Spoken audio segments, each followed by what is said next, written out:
Baik, perkenalkan nama saya Aris Manduru, NPM 21 11 0024, kelas TP 2103, Sejarah Mikroprosesor. Yang transistor pertama diciptakan pada tanggal 23 Desember 1943 oleh John Barden, Walter Brattain, dan William Shockley di laboratoris.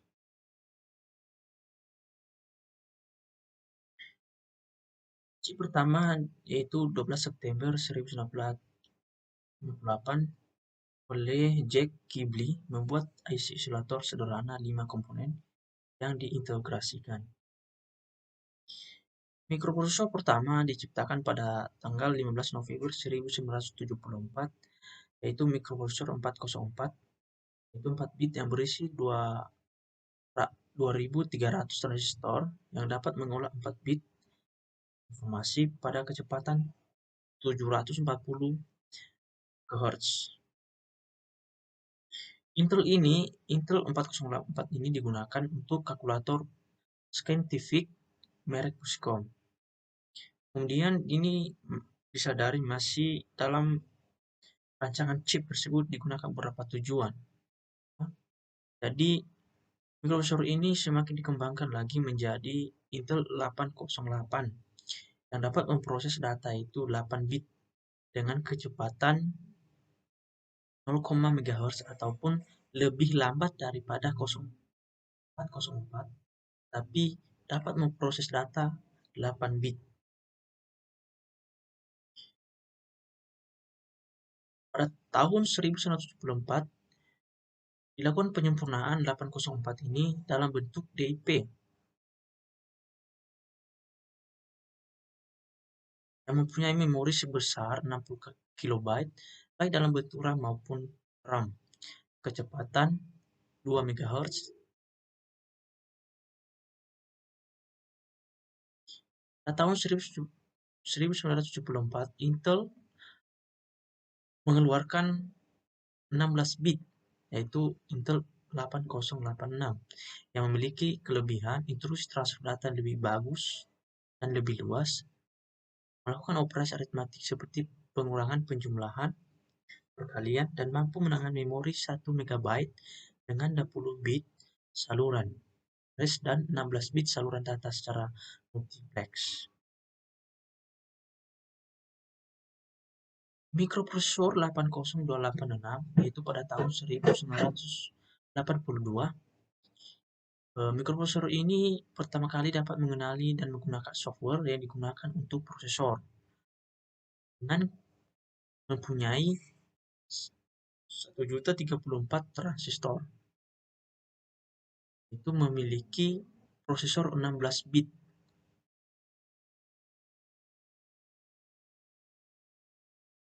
Mikroprosesor 80386 semakin dikembangkan menjadi sebuah chip 32 bit dengan 275.000 transistor dengan kemampuan menjalankan berbagai macam program sekaligus. Pada tahun 1989, 804 ini diluncurkan dengan 1,2 juta buah transistor dengan memprediksi pengembangan multi-core suatu saat akan terjadi di tahun 2000. Prosesor Intel Pentium Pro dirilis pada tahun 1995, proses yang dirancang dengan menggunakan pada aplikasi server dan workstation yang dibuat memproses data secara tepat, yang mempunyai 5,5 juta transistor yang tertanam di dalam Intel mikroprosesor tersebut. Terus Intel Pentium kedua yaitu pada tahun 1997 yang sudah memiliki prosesor 60 bit EPIC, Intel Celeron prosesor, Intel Pentium 3 prosesor, yaitu merupakan prosesor yang diberikan tambahan 70 instruksi yang baru secara dramatis memperkaya kemampuan pencitraan tingkat tinggi yang bisa digunakan streaming dan aplikasi video serta pengenalan suara. Ada Intel Pentium 4 prosesor yang Itu diciptakan pada tahun 2000 dengan Pentium 4 dengan 42 juta transistor. Ada Intel Processor 2 core, Intel Processor 2 core, ada Intel Processor Core 2 Squad. Nah, di sini ada perbandingan mikroprosesor dari tahun ke tahun, seperti terlihat di gambar.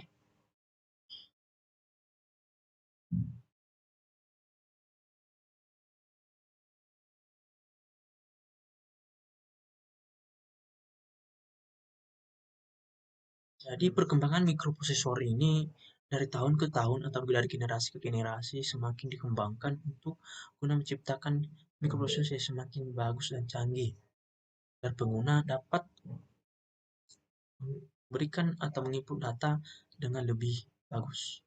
Jadi sekian saja sejarah mikroprosesor. Saya ucapkan terima kasih.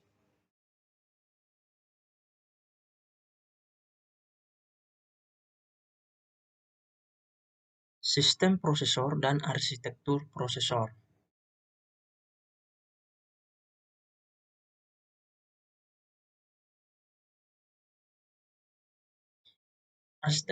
Arsitektur sistem komputer merupakan bagian arsitekturnya. Walaupun memiliki elemen-elemen dasar komputer, pada hakikatnya sama atau hampir semuanya komputer digital memiliki arsitekturnya.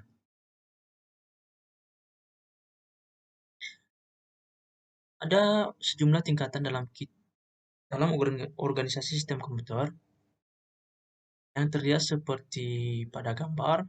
Tingkatan dasar arsitektur komputer yaitu ada software level, hardware level.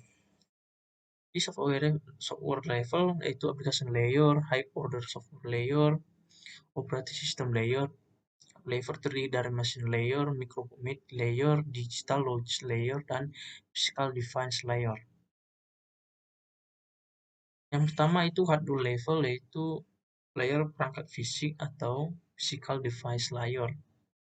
Merupakan layar komponen elektrik dan elektronik. Perangkat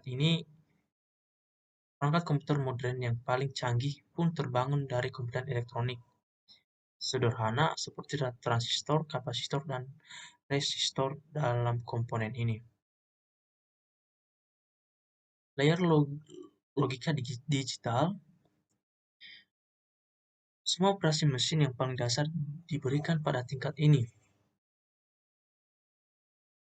dalam bentuk representasi biner sederhana, yaitu elemen logika digital atau disebut dengan gate. Gate biasanya dikonstruksi dari sejumlah kecil transistor dan komponen elektronik lain. Namun demikian, banyak gate yang bisa dikombinasikan dengan satu chip. Layar mikroprogramming, yaitu instruksi bahasa mesin dari layar mesin dan secara langsung menyebabkan elemen logika digital menjalankan operasi yang dikehendaki, maka sebenarnya ini adalah proses inner atau bagian dalam yang sangat mendasar dan dikendalikan oleh instruksi program kontrol yang primitif sendiri yang disebut dengan RAM innernya sendiri. Layer microprogrammer tidak ada dalam komputer generasi pertama, dan ini juga tidak terdapat dalam beberapa mikroproses kecil sekarang ini. Pengguna layar mikroprogrammer kemungkinan memungkinkan pabrikan memproduksi family of processors yang semuanya memproses set instruksi mesin yang sama pada layar mesin.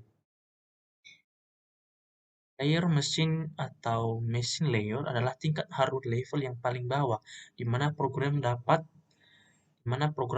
dituliskan memang hanya instruksi bahasa mesin yang dapat diimplementasikan secara langsung oleh hardware.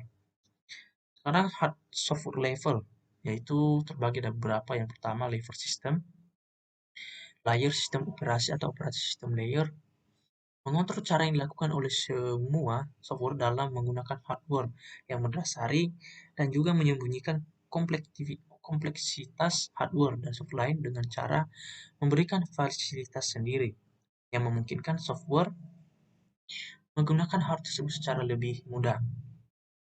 Kedua, layer software Urutan atas atau high order software layer mencakup semua program dalam bahasa selain bahasa mesin yang memerlukan penerjemahan dalam kode mesin sebelum mereka dapat dijalankan. Layer aplikasi itu komputer yang mendasari aplikasi dipandang dari setiap layer. Kadang-kadang ini disebut dengan virtual machine. Sebagai contoh, sistem operasi ini merupakan virtual machine bagi software di atasnya sebab untuk tujuan praktisnya adalah mesin yang digunakan software. Organisasi fisik komputer. Merancang dan membangun komputer baru dari awal adalah proses yang mahal. Juga biaya komponen per unit dan tinggi jika komponen yang tersebut tidak diproduksi secara massal.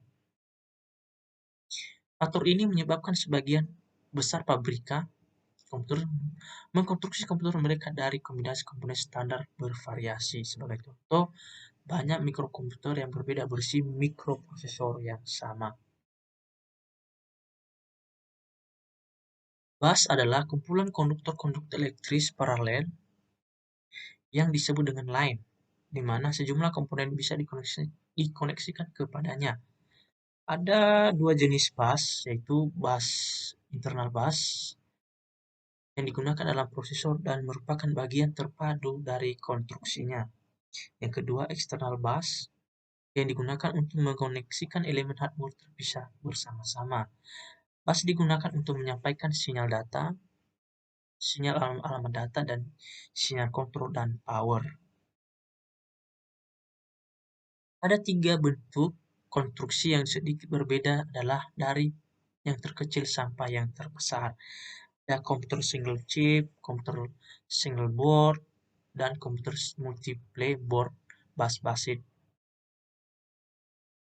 Seperti terlihat pada gambar,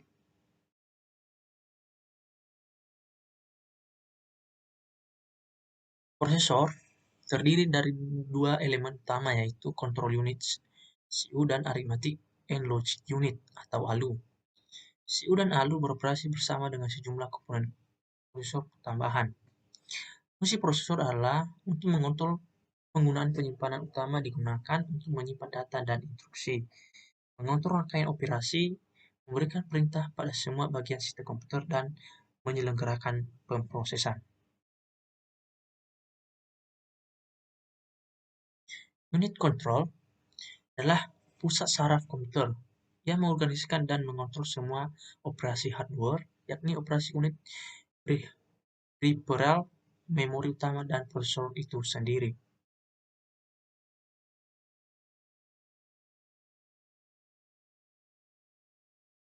Unit aritmatik atau ALU memiliki fungsi utama yaitu menyelenggarakan operasi aritmatika, misalkan penambahan, pengurangan, perkalian, dan pembagian. Menjalankan operasi atau logis tertentu, misalkan pengujian apakah item data itu cocok. Hanya beroperasi item data ini akan memproses diambil dari penyimpanan utama seperti diarahkan oleh unit kontrol ALU dan melewati MDR masuk ke dalam register data dalam ALU. ALU tersebut menjalankan operasi yang dikehendaki pada data, misalnya penambahan sebagian dikerahkan oleh unit kontrol. RISI dan JISG selama 20 tahun yang lain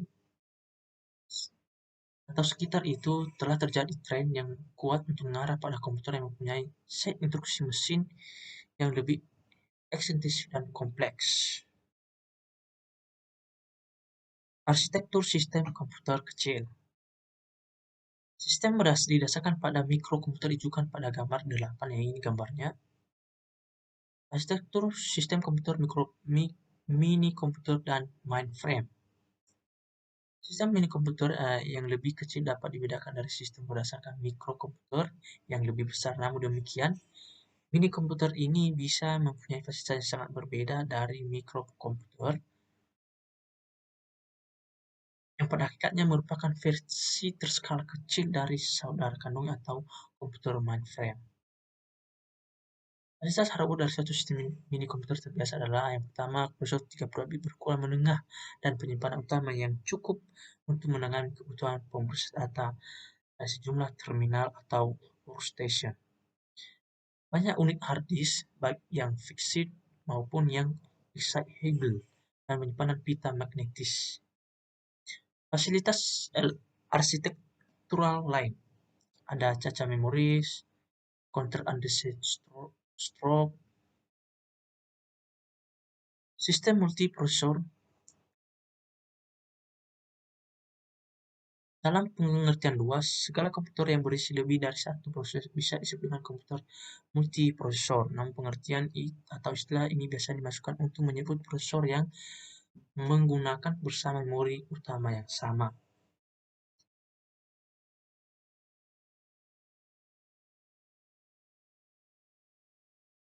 Arsitektur alternatif ada pipeline machine, array processor. Seterusnya ada mesin paralel, yaitu adalah mesin multiprosesor yang mampu menyelenggarakan berbagai operasi secara paralel dalam suatu program. Ini berlawanan dengan beberapa mesin multiprosesor biasa, di mana dalam mesin biasa ini beberapa program bisa berjalan sekaligus, namun setiap kali program tunggal tidak mampu menggunakan lebih dari satu prosesor. Sekian saja dari pembahasan sistem prosesor dan arsitektur prosesor.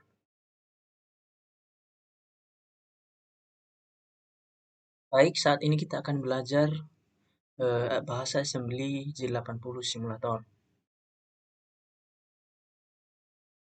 Bahasa assembly adalah bahasa pemrograman yang digunakan dalam pemrograman komputer, mikroprosesor, pengendali mikro, dan perangkat lainnya yang dapat diprogram. Bahasa assembly ini digunakan untuk mengubah kode yang ditulis oleh programmer menjadi bahasa mesin yang dapat dibaca oleh komputer dan memiliki fungsi untuk memfasilitasi pemrograman. Jadi langsung saja kita akan mencoba menginput data di dalam aplikasi J80 simulator. Jadi pertama kita akan membuka aplikasinya. Ya. Ini aplikasinya langsung sudah terbuka. Jadi setelah kita membuka aplikasinya, kita akan masuk di bagian tools-nya, membuka assembler. Ini dia. Jadi sekarang kita akan klik file atau new, file baru. Setelahnya kita save. Kita bikin apa aja namanya terserah. Dan ini save. Lalu setelah itu kita akan menginput data yang kita inputkan menggunakan tabel ASCII angka heksadesimal. Jadi ini untuk menginput datanya LDH, LD, A,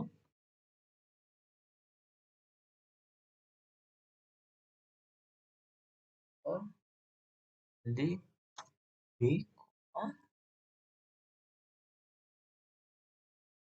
A, R, B, C, dan R, D, E.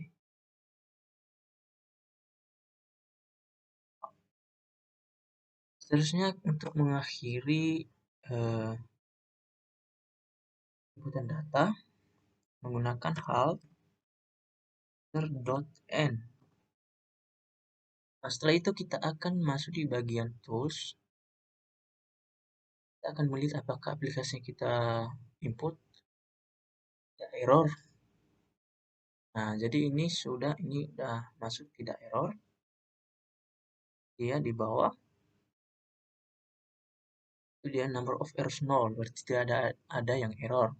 Jadi sekarang kita akan masuk di bagian ini. Simulasinya kita startkan dulu ini. Apakah ini berjalan? Ini berjalan. Berjalan.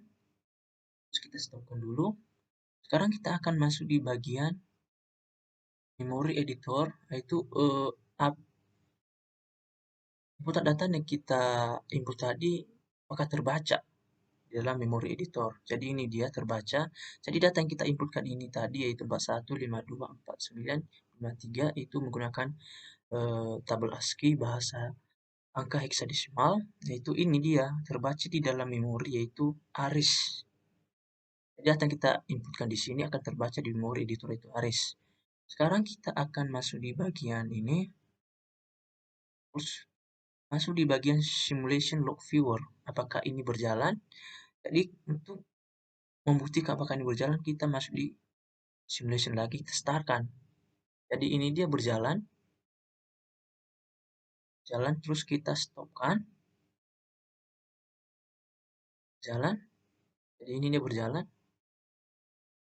stopkan. Nah ini dia hasil yang telah kita inputkan data di dalam J80 simulator. Ini hasilnya. Data yang kita inputkan di sini akan terbaca di dalam memori. Di sekian saja bahasa assembly J80 simulator. Baik, sekarang kita akan menginput data menggunakan emulator 8086, menggunakan tabel ASCII bilangan heksadesimal. Langsung saja ke aplikasinya.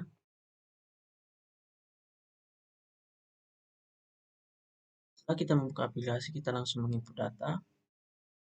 Data yang kita inputkan, biar enggak ribet, biar mudah. Data yang kita inputkan kita sudah sediakan di Word. Kita langsung copy.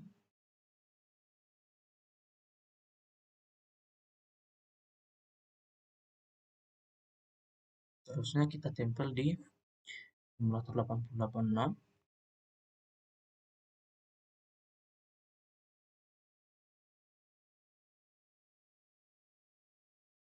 Jadi di sini data yang kita inputkan di emulator 86 ini menggunakan tabel ASCII bilangan heksadesimal, itu huruf kapital.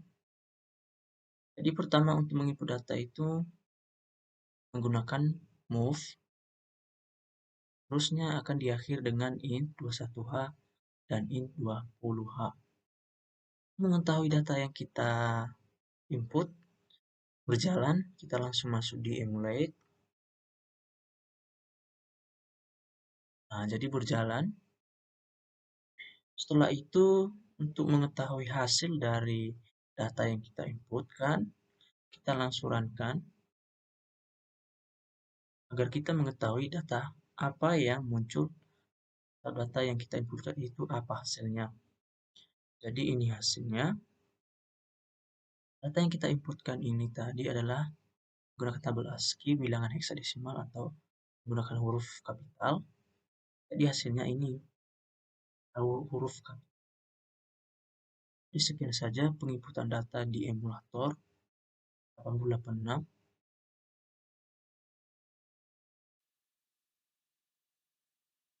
Nah, sekarang kita akan membahas penjadwalan proses. Konsep dasarnya penjadwalan CPU didasarkan pada SO yang menggunakan prinsip multiprogramming dengan cara mengalihkan kerja CPU untuk beberapa proses. Maka CPU akan semakin produktif. Pada multiprogramming selalu akan terjadi beberapa proses berjalan dalam waktu suatu waktu. Sedangkan pada uniprogramming, hal ini tidak akan terjadi karena halnya ada satu proses yang berjalan pada saat tertentu. Ada 4 keadaan yang menjadi pertimbangan bagi penjadwalan oleh CPU. Yang pertama, pada saat proses pemindahan dari keadaan running ke waiting. Yang kedua, pada saat proses pemindahan dari keadaan running ke ready. Yang ketiga, pada saat proses pemindahan dan keadaan waiting dan ke ready. Keempat, pada saat proses berhenti.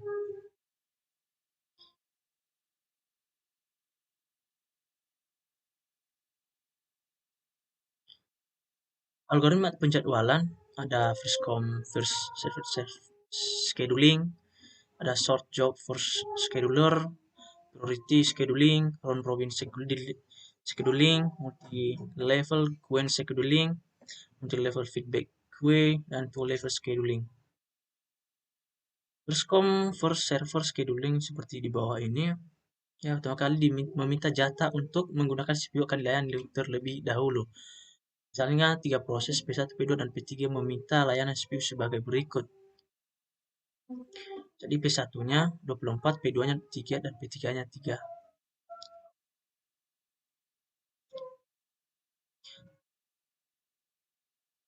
Metode FCFS adalah metode yang sangat sederhana dan mudah diimplementasikan.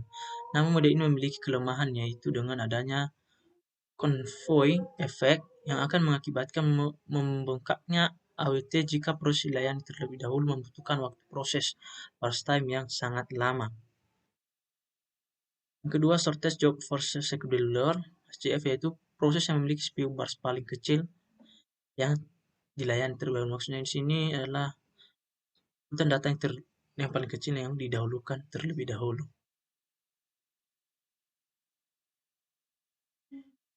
Priority scheduling adalah algoritma SJF adalah suatu kasus khusus dari priority scheduling. Setiap proses lengkap dengan priority CPU dilokasikan untuk proses yang memiliki prioritas paling tinggi. Jadi maksudnya di sini adalah yang diutamakan atau yang diprioritaskan adalah data yang paling besar terlebih dahulu yang diprioritaskan.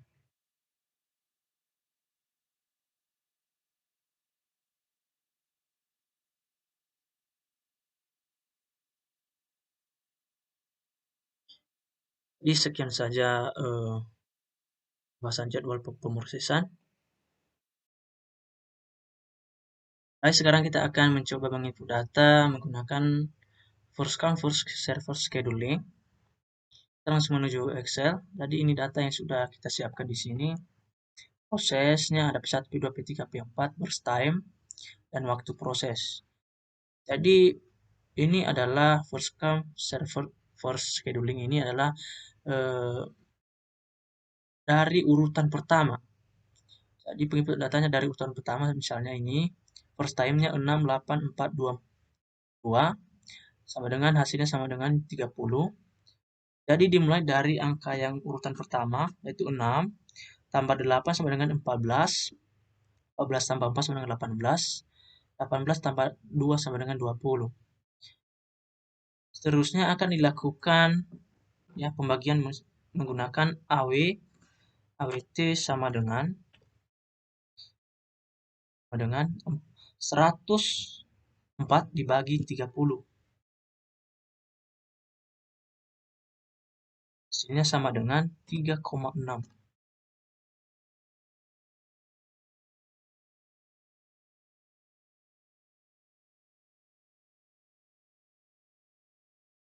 Sekarang kita akan mencoba menginput data sorter job first scheduler. Nah, kita langsung saja menginput datanya. Yang artinya itu data yang diinput itu mulai dari yang terkecil. Yang pertama itu data yang diinput dari yang terkecil. Jadi yang terkecilnya adalah 2, kita input 2. 2 ditambah 4 sama dengan 6. 6. 6 tambah 8 sama dengan 14.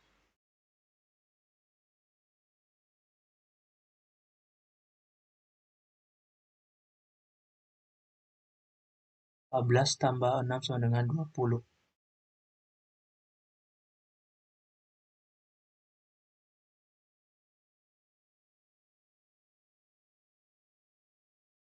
Terusnya kita akan melakukan pembagiannya ya menggunakan AWT.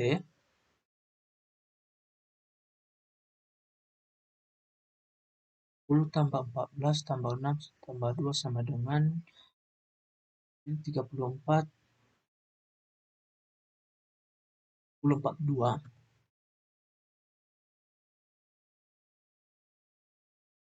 AWT-nya sama dengan 42 dibagi 30.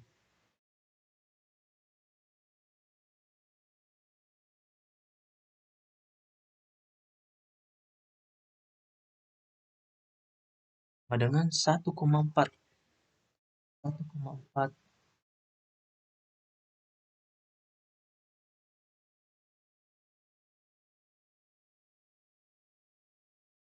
Sekarang kita akan menginput data priority scheduling, yang artinya adalah data yang paling tinggi yang diprioritaskan terlebih dahulu.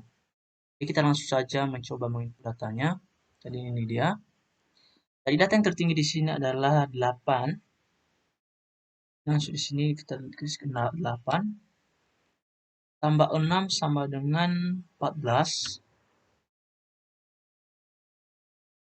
14 tambah 4 sama dengan 16.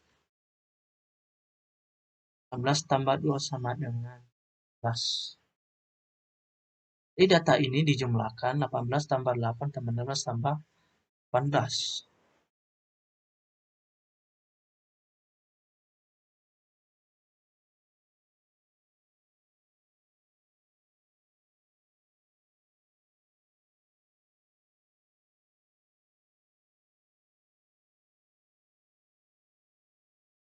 Sama dengan 52.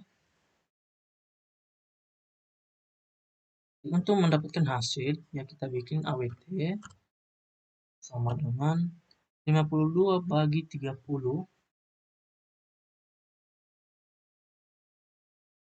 sama dengan 1,7.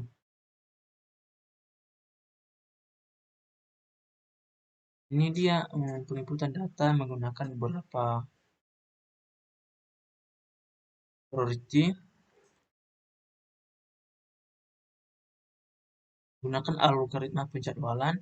Yang pertama tadi first come first server scheduling, yang kedua sort atau data yang diurutkan berdasarkan urutan pertama, baru sort job scheduler atau data yang diprioritaskan data terkecil, baru priority scheduling atau data yang tertinggi yang diprioritaskan terlebih dahulu. Sekian saja videonya.